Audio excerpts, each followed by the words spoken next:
the arrogant prince.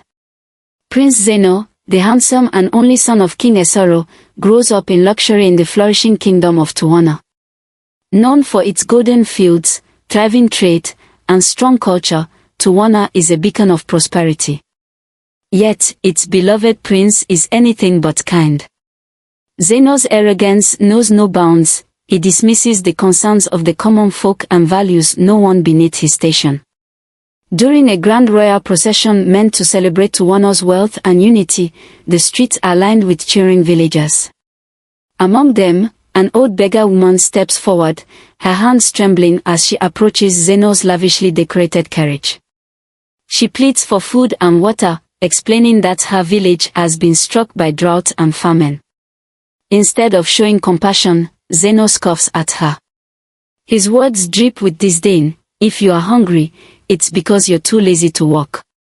Your misery is not my concern. Laughter erupts from his entourage as the old woman's face falls. But the laughter dies abruptly as the woman straightens. The air around her crackles with power, and her frail form transforms into a radiant sorceress. Her voice echoes with fury. You, who have everything, lack the heart to share even a crumb. For your cruelty and pride, you shall learn the value of humility. With a flick of her hand, a blinding light engulfs Zano. He feels an unbearable heat coursing through him, and when the light fades, he finds himself unchanged, or so he thinks. The sorceress's words chill him. Each night, your soul will reflect the ugliness within. You shall transform into a beast, and this curse will remain until you learn humility and earn genuine love. Terrified and humiliated, Zano flees back to the palace. Ashamed, he hides the curse from everyone, convinced that no one could ever see past his monstrous form. Instead of seeking redemption, he broods, still clinging to his pride, believing that no one will ever love a beast. The isolation begins. The curse takes hold as night falls. In the dim light of his chamber, Prince Zano experiences an agonizing transformation. His elegant form twists and contorts into a monstrous beast, hulking, grotesque, and unrecognizable. The once polished room becomes a den of destruction as Zano, consumed by rage and despair, lashes out, shattering furniture and ripping apart tapestries. By day, Zano maintains his princely facade, but the nightly horrors take their toll. His temper grows shorter, and he avoids the company of others. His younger sisters, Princess Nyora and Princess Luma, notice the change. Once close and playful with them, Zano now snaps at their questions and retreats into isolation. Nyora, curious and concerned, decides to follow her brother one evening. She watches from the shadows as Zano's transformation unfolds. Terrified, she flees to Luma, who listens in stunned silence as Nyora recounts what she saw. Together, the sisters resolve to confide in their parents. King Esoro and Queen Amora listen in disbelief as their daughters reveal Zano's monstrous form. Dismissing the tale as childish imagination, the king orders guards to discreetly monitor Zano. However, the truth becomes undeniable when the guards witness Zano's horrifying transformation with their own eyes. The royal family is thrust into a dilemma. Fearing panic and scandal, they decide to lock Zano in a secluded tower within the palace grounds, far from prying eyes. It's for his own good, and the kingdom's, the king insists, though his heart is heavy. Zano is devastated by the decision. Stripped of his freedom and isolated, he spirals deeper into anger and despair. Each night, he faces his monstrous form alone, his once proud spirit cracking under the weight of the curse. Yet, even as his sisters grieve for their brother, they secretly begin to wonder, is there a way to save him? The brave maiden. In a quiet forest village far from the grandeur of the Tuwana palace, lives Amora, a maiden known for her compassion and courage. Often as a child, she has been raised by her cruel uncle, who treats her as little more than a servant. Despite her hardships, Amora remains hopeful, often gazing at the stars and dreaming of a life beyond her village, one filled with purpose and kindness. One fateful morning, her uncle demands she venture deep into the forest to gather rare herbs for his trade. Though the forest is rumored to be filled with dangers, Amora agrees, as she always does, and sets off with a basket and a prayer. As the sun dips low, casting eerie shadows among the trees, Amora stumbles upon a secluded stone tower. Drawn by curiosity, she approaches cautiously, only to find signs of struggle, broken branches, claw marks on the ground, and muffled growls from within.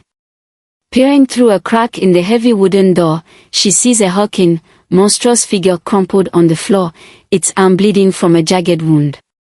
Despite her fear, Amora's compassion overrides her instinct to flee. She pushes the door open and steps inside. Zano, in his beast form, growls in warning, his golden eyes blazing with anger and despair. "Leave," he roars, his voice distorted and guttural. "I am not safe." But Amora doesn't flinch. "You're hurt," she says softly, setting down her basket. "Let me help you." Zeno snarls, trying to scare her away, but Amora's steady determination disarms him. She tears strips from her scarf to bandage his wound, walking carefully despite his protest. Her touch is gentle, and her presence calming, a stark contrast to the fear and rejection he has grown used to. "Why would you help a monster?" he growls, his tone softer now, tinged with disbelief. "You're not a monster," Amora replies firmly. "You're just hurt, and alone. Everyone deserves kindness." Something stirs in Zeno's chest, a feeling he hasn't known in a long time. He warns her again to leave, but Amora promises to return, sensing there is more to him than meets the eye. As she disappears into the forest, Zeno watches her go, conflicted but strangely hopeful for the first time since his curse began. Unlikely companions. True to her promise, Amora returns to the secluded tower, bringing food and herbs to tend to Zeno's injuries. Initially wary of her kindness, Zeno gradually begins to trust her. Over days and weeks, their tentative conversations deepen into heartfelt exchanges. One night, under the moonlight filtering through the cracks of the tower, Zeno shares his secret. He tells Amora about his life as a prince, his arrogance, and the curse that turned him into a beast each night. Amora listens intently, her heart aching for the pain hidden beneath his proud exterior. She doesn't shy away from challenging him, however, urging him to confront the consequences of his actions. "You can't undo the past," she says, "but you can choose to be better now. What matters is how you treat people, not who you think you are." Her words stay with Zeno, and slowly, he begins to change. He offers to help Amora with her daily tasks, using his strength in beast form to lift heavy loads, gather firewood, and clear paths in the dense forest. For the first time, Zeno finds fulfillment in helping others, though he's reluctant to admit it aloud. Meanwhile, Amora's frequent trips to the forest don't go unnoticed. Villagers begin to whisper about her disappearances, and her uncle grows suspicious.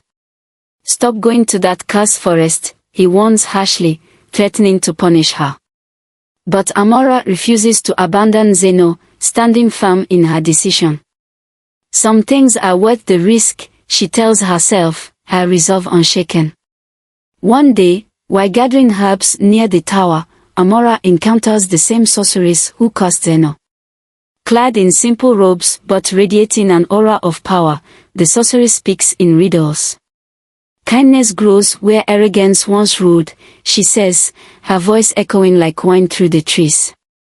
But the curse is not so easily undone. True love, born of selflessness and sacrifice, is the key. Only then will the beast become whole. Before Amora can ask more, the sorceress vanishes, leaving her both anxious and determined. She resolves to help Zeno not only break the curse but also discover the man he was always meant to be. Little does she know, her own heart is already entwined in the journey ahead, trials and sacrifice. The fragile peace of Zeno's isolation is shattered when the king's soldiers, acting on rumors of a dangerous creature in the forest, discover the tower. Believing the beast to be a threat, they prepare to storm the structure. Amora arrives just in time, positioning herself between the soldiers and Zano, her arms outstretched. "This creature is no monster," she pleads, her voice steady despite the tension in the air. "He is cursed, but he is not dangerous. He deserves compassion, not violence." The soldiers hesitate, but their orders are clear. As they advance, Zano, in his beast form, roars a warning. Despite his imposing presence, he refuses to harm them, unwilling to stoop to the monstrous image they already believe of him. Amora, undeterred, risks her own safety, standing firm to protect him. Her bravery strikes Zano to his core. Watching her defend him despite the danger, he feels a surge of emotions he cannot deny. For the first time, he acknowledges the depth of his feelings for her. Yet, doubts plague him. How could someone as pure-hearted as Amora ever love a beast? Their troubles escalate when Amora's uncle, fueled by the villagers' fear and superstition, leads a mob to the tower. Armed with torches and weapons, they demand that the beast be destroyed. Amora confronts her uncle and the mob, her voice fierce as she defends Zano. "You call him a monster, but it is your hatred and fear that are monstrous," she declares. The mob pushes forward, and chaos ensues. Amid the conflict, Zano sees a villager's torch swing dangerously close to Amora. Acting on instinct, he leaps in front of her, shielding her with his massive body. The flames scorch his fur, and a blade strikes his side. Wounded, he collapses to the ground. As the mob recoils in shock, Zano transforms back into his human form, his true identity revealed for all to see. Gasps of recognition ripple through the crowd. Amora falls to her knees beside him, tears streaming down her face as she cradles him. "You gave everything to protect me," she whispers, her voice trembling. "I see now that your heart is not that of a beast, it's the heart of a man. And I love you, Zano." Her confession echoes in the stillness, and the sorceress appears, her presence commanding silence from the onlookers. Her eyes glisten with emotion as she looks upon the scene. "True love, proven through sacrifice and selflessness," she says softly, her voice filled with both sorrow and hope. "The curse is broken." With a wave of her hand, a golden light surrounds Zano, healing his wounds and banishing the beast forever. The sorceress looks at Amora with a rare smile. "You have done what no one else could, shown that even the proudest of hearts can be redeemed through love." As the light fades, Zano awakens, whole and human once more, his hand reaching for Amora's. Their bond, forged in trials and sacrifice, has transformed not only Zano but also the hearts of those who witnessed their courage, breaking the curse. As the golden light of the sorceress's magic fades, Zano's transformation is complete. His beastly form is gone, replaced by his true human self, but he looks different, stronger, wiser, and humbled by his journey. He gazes up at Amora, her tear-streaked face glowing with relief, and for the first time, he truly feels worthy of her love. The sorceress steps forward, her voice calm yet commanding. "The curse is lifted. You have proven that even the most arrogant of souls can find redemption through humility and love. Cherish this gift, Zano, and remember its cost." Moments later, the royal family arrives, alerted by the commotion. King Esoro, Queen Amora, and Zano's sisters, Nyora and Luma, stare in astonishment at the sight of Zano restored. Overwhelmed with emotion, they rush to embrace him. "We thought we had lost you forever," the king says, his voice thick with regret. "Forgive us for turning away when you needed us most." Zano, with tears in his eyes, forgives them. "I have made my own mistakes, but this journey has taught me the value of love, family, and humility. Together, we can heal." Turning to Amora, the royal family kneels in gratitude. Queen Amora takes the maiden's hands, her voice full of reverence. "You saved our son, not just his body, but his soul. You are a part of our family now, if you have us. The villagers, having witnessed Zano's transformation and the sorceress's words, realize their mistake in fearing him. Shame turns to celebration as they cheer for the prince's redemption and the bravery of the maiden who saved him. In the heart of Tuwana, Zano steps onto a balcony overlooking the gathered crowd. With Amora by his side, he addresses his people, his voice steady and sincere. I was once blinded by pride and arrogance, believing my title made me superior. But I was wrong. I see now that a true ruler serves with humility and compassion. I vow to be a prince, and one day, a king, worthy of your trust and love. The crowd erupts in cheers, their faith in their prince renewed.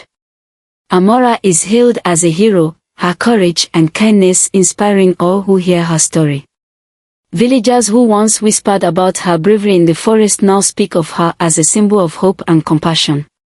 As the celebrations continue, Zano and Amora share a quiet moment, gazing at the stars. You've changed my life in ways I never thought possible, Zano says, his voice full of gratitude. You saw the man I could be, even when I couldn't. And you showed me that love is worth every risk, Amora replies with a smile. Hand in hand, they step forward together, ready to face the future as partners, united by love, sacrifice, and a promise to make the world better, one act of kindness at a time. A new era. The marriage of Zano and Amora is a momentous occasion unlike any the kingdom of Tuwana has ever seen. The ceremony takes place in the palace gardens, transformed into a vibrant mosaic of colors and traditions. The nobility, dressed in their finest, mingle with villagers, who bring the humble beauty of forest life, woven garlands, handcrafted gifts, and songs that echo through the air. This unity of worlds, once so far apart, is a testament to the transformative journey of the couple. As Amora walks down the aisle, she wears a gown symbolizing the harmony between the royal court and her forest roots, rich silk embroidered with motifs of nature, crafted by both village and palace artisans. Zano stands tall at the altar, his expression one of awe and gratitude, knowing this day marks not just the union of two hearts but the beginning of a new chapter for his kingdom. Their vows, spoken with heartfelt sincerity, bring tears to the eyes of all present. You saw the best in me when I was at my worst, Zano says, his voice steady.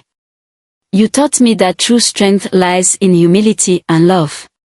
I vow to honor you and serve our people with all my heart. Amora smiles, her voice filled with warmth. You showed me that love is worth any risk, that redemption is possible for anyone willing to change.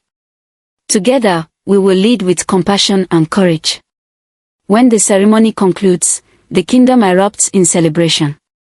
Feasts stretch across the palace and into the villages, with music and dancing that carry late into the night. The once separated people of Tuwana and the forest now laugh and rejoice together, a living symbol of the unity Zano and Amora have fostered. A kingdom reimagined. Zano quickly proves himself a different ruler than the one his people once knew. Gone is the arrogant prince who looked down on others, in his place stands a king who listens and acts. His first decree is to abolish the old systems that kept the poor in perpetual struggle. He opens the palace granaries to provide food for famine-stricken villages, establishes scholarships to educate children of all backgrounds, and reduces taxes for struggling farmers. Zano also creates councils where commoners have a voice in governance, a revolutionary step that earns him the love and respect of his people. He works tirelessly, often venturing into villages himself to hear the concerns of his subjects, a gesture that surprises and endears him to many. Amora, as queen, becomes the heart of these efforts. Her wisdom and experience as someone who once lived among the common folk make her uniquely suited to bridge the gap between the palace and the people. She oversees the creation of health clinics in remote areas and leads initiatives to empower women and children. Her calm strength and genuine care make her beloved across the kingdom. The sorceress's return. One quiet evening, As Zano and Amora walk hand in hand through the palace gardens, a familiar figure appears under the starlit sky, the sorceress. Clad in simple robes, her presence still exudes power, but her expression is serene. "You have done well," she says, her voice carrying a warmth they had not heard before. "You have embraced humility, love, and sacrifice, not just for each other but for your people. The course was a lesson, and you have learned it well." The sorceress raises her hands, and a soft glow surrounds the couple. "As my final gift, I bless your union and your kingdom. May your love remain a light that guides your people, and may your hearts never stray from the lessons of compassion and humility." With that, she fades into the night, leaving Zano and Amora standing in awe. A legacy of hope. Years pass, and Tuwana thrives under Zano and Amora's leadership. The once divided kingdom becomes a model of unity and progress, where nobles and commoners alike work together for the greater good. The forest village flourishes, its people no longer forgotten but celebrated as part of the kingdom's rich tapestry. Zano and Amora's story becomes legend, told in villages and courts alike. Songs and tales recount how love, sacrifice, and humility transformed not just a prince but an entire kingdom. Their example inspires future generations of leaders to rule with kindness and wisdom. One evening, as the sun sets over the kingdom, Zano and Amora sit together on the palace balcony, their hands intertwined. The golden light bathes the land in a warm glow, and the sounds of a thriving, united kingdom rise like a gentle symphony.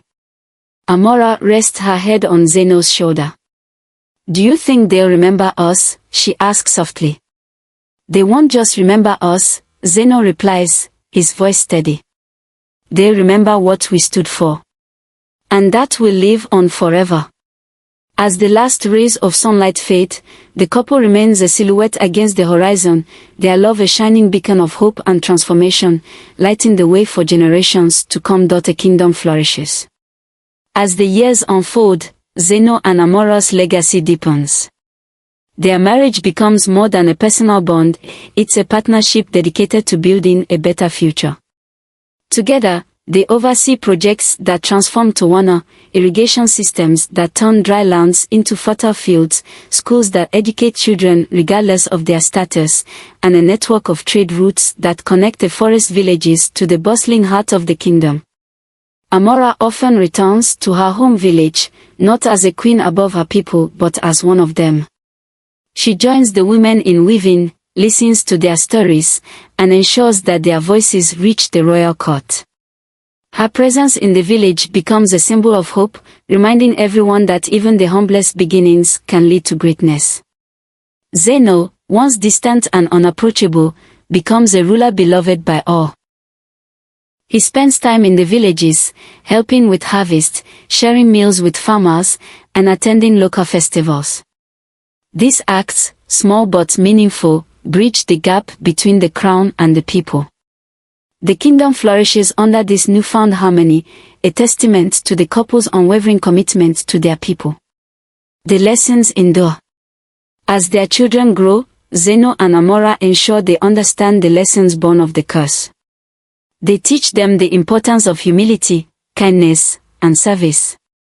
Their eldest daughter, Nera, named after Zano's sister, shows particular promise, inheriting her mother's compassion and her father's determination. Stories of Zano's transformation and redemption are passed down in the royal family, serving as both cautionary tale and inspiration. Each member of the family carries the weight of that legacy, striving to live up to the ideals it represents. A kingdom united. Years later, on the anniversary of Zano and Amora's wedding, a grand festival is held in their honor. The palace gates are thrown open, welcoming nobles and commoners alike. The day is filled with music, dancing, and feasting, a joyous celebration of the unity they have built. As night falls, the couple addresses their people from the palace balcony. Zano's voice is steady as he speaks. This kingdom was once divided by arrogance, by fear, by misunderstanding. But together, we have built something greater. You have taught me, a once flawed man, that true strength lies not in titles or wealth, but in humility and love. Amora takes his hand and adds, "And you have shown us all that even in darkness, there is light." Together, we have proven that no one is beyond redemption, and no challenge is too great when faced with compassion. The crowd erupts in cheers, their love for the royal couple evident in every voice. Lanterns are released into the night sky, their soft glow symbolizing hope, unity, and the enduring power of love. A peaceful legacy. In the twilight of their reign, Zano and Amora pass the crown to their children, confident that the values they have instilled will guide the kingdom into the future. The couple spends their days traveling through Tuwana, visiting the places and people who shaped their journey. Their presence remains a source of inspiration, a living reminder of the transformation that love and humility can bring. On the final evening of their travels, they return to the palace balcony where their story began. The sunset paints the sky in hues of gold and crimson, a mirror of the vibrant life they have built together. "Do you think the world is ready for the next chapter?" Zano asks, his tone thoughtful. "It's already begun," Amora replies with a smile. "And it's in good hands." As the stars emerge, they sit quietly, their hands still intertwined. The world around them has changed, but their love remains the same, a steady flame, guiding the kingdom they cherish. In that moment, their journey feels complete, yet their legacy stretches far beyond the horizon, a beacon of hope and transformation for all who hear their story, the eternal beacon of hope. As the years turn into decades, Zano and Amora's impact deepens and grows far beyond their own time. The kingdom of Tuwana becomes renowned as a beacon of justice, compassion, and progress. Scholars and poets write of the legendary couple whose love and humility reshaped a nation. Travelers journey from distant lands to witness the thriving villages, inclusive policies, and harmonious way of life that Zano and Amora built together. Their children carry forward the torch of their parents' ideals, ruling with wisdom and a deep connection to the people. The royal family becomes known not for its grandeur but for its service, a dynasty of rulers who place the well-being of the people above all else. Statues of Zano and Amora are erected in the palace gardens and the village square, not as monuments of power but as reminders of the values they embodied, humility, love, and the courage to change. A visit to the tower. In their later years, Zano and Amora make one last visit to the tower where their journey began. The forest around it has grown lush and vibrant, no longer a place of fear but a sanctuary for wildlife and travelers. The tower, once a symbol of isolation and despair, stands as a quiet monument to the transformation that took place there. Standing before it, Zano places a hand on the weathered stone. "This place was my prison," he says softly, "but it also became my salvation." Amora smiles, wrapping her arm around his. "It was where we found each other. Where love showed us the way forward." They spend the evening in the forest, sharing stories and memories as the stars emerge. It feels fitting to return to the place where their story began, now a site of peace and reflection. A final sunset. One fateful evening, years later, Zano and Amora sit on their favorite balcony, overlooking the kingdom. The sunset is particularly breathtaking, the sky awash with golden hues that seem to stretch endlessly. The air is filled with the faint sound of laughter and music from the villages below, a symphony of the life they have nurtured. "I never imagined," Zano says, his voice tinged with wonder, "that the boy I was could ever become the man I am today." Amora looks at him, her gaze warm and unwavering. "You always had it in you, Zano. You just needed to see it, and to believe that change was possible." As they watch the sun dip below the horizon, Zano takes her hand. "If there's one thing I've learned, it's that nothing is stronger than love, not curses, not fear, not even time." Amora smiles, leaning her head against his shoulder. "Then let our love be a reminder, for as long as the stars shine, that even the hardest hearts can be softened, and even the darkest paths can lead to light." The sun sets, but their legacy endures. Zano and Amora's story is passed down through generations, a tale of redemption, love, and transformation that inspires countless hearts.